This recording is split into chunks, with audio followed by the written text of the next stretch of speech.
Bonjour mesdames et messieurs et bienvenue dans ce bulletin d'information.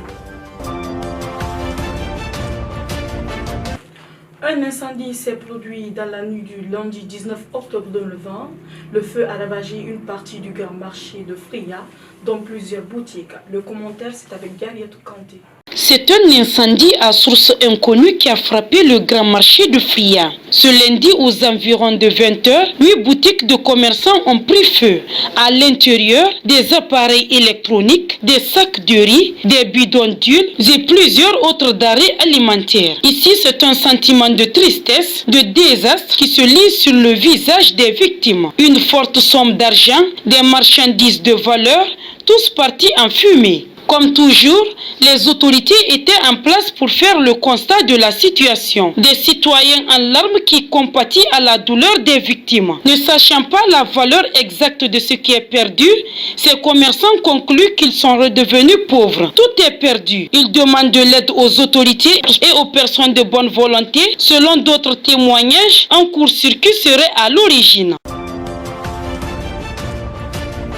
Élection présidentielle en Guinée. L'opposant Cellou Dalein Diallo a revendiqué lundi avoir remporté la présidentielle guinéenne dès le premier tour sans attendre les résultats officiels. Des scènes de nièces ont suscité les premières tensions dans le pays. À Fria, les militants de l'UFDG sortis massivement manifester leur joie après l'autoproclamation vainqueur de leur candidat. Commentaire Anne-Marie-Thérèse Soli. En bobo bleu ciel, toc et masque anti-Covid, Cellou Dalein Diallo a pris de vitesse l'organe chargé d'organiser l'élection présidentielle, la CENI. Mes chers compatriotes, malgré les anomalies qui ont entaché le scrutin du 18 octobre, et au vu des résultats sortis des urnes, je sors victorieux de cette élection dès le premier tour, a déclaré devant la presse Cellou Dalein Diallo lundi 19 octobre, au QG de sa formation, l'Union des forces démocratiques UFDG, dans la banlieue populaire de Conakry. De la presse nationale et de la presse internationale, je vous ai convié pour délivrer devant vous un message que j'adresse à mes compatriotes. Mes chers compatriotes,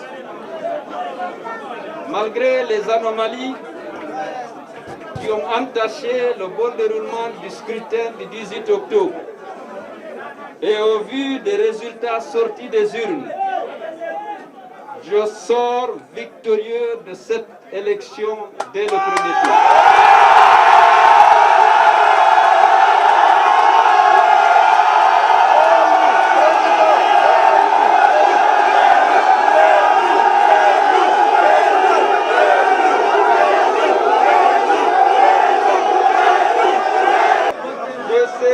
Cette opportunité pour remercier les partis membres de l'Alliance nationale pour l'alternance et la démocratie, les nombreux mouvements et associations qui ont bien voulu soutenir ma candidature et tout le peuple de Guinée pour cette marque de confiance. J'invite tous mes compatriotes épris de paix et de justice, à rester vigilants et mobilisés. Bref, dans ce journal, en Guinée forestière, un drame s'est produit le jour du scrutin présidentiel du 18 octobre. Précisément à Massanta, dans la localité de Brébezou, un délégué de l'UFDG a rendu l'âme. Après le cas de Fouta, où un électeur s'est évanoui devant son bureau de vote dans le village de Fielobanta, un autre cas s'est produit à Massanta. Un délégué de l'UFDG a rendu l'âme lors du dépouillement cette nuit. Le drame a eu lieu à Brébezou, village situé à 3 km de la sous-préfecture de Koyama. Selon nos informations, il s'agit de Moïse Pogba Koivodi, un autre passeur. Il a fait crise vers 19h, a rendu l'âme sur place dans le bureau de vote à la maison des jeunes de la place.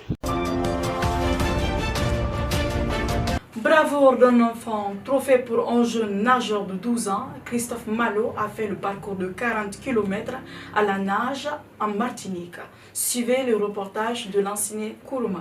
À 12 ans, Christophe Malo a réalisé ce samedi 40 km à la nage entre Saint-Louis et Martinique. Le jeune Martiniquais d'1,40 m a fait un effort pendant 13h50 et 47 secondes pour gagner ce score dans la mer. Le jeune champion doutait de la distance qu'il pouvait parcourir jusqu'à la fin. Mais il a fini par surmonter le défi. Il y a des moments où j'ai douté, mais je me suis dit, comme c'est pour la bonne cause, il faut que je continue. Donc j'ai continué et en persévérant, j'ai réussi.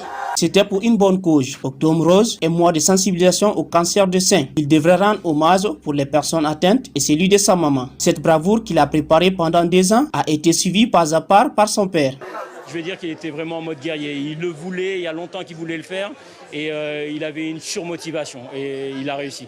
Je suis content pour lui. Christophe n'est jamais sorti de l'eau, même pour se ravitailler de l'eau potable. Le héros est arrivé en Martinique en pleine nuit, près de 14 heures plus tard. Des centaines de personnes étaient venues saluer l'exploit du champion à son âge. Mesdames et messieurs, c'est avec ce tellement que nous fermons ce bulletin d'information. Merci et à la prochaine.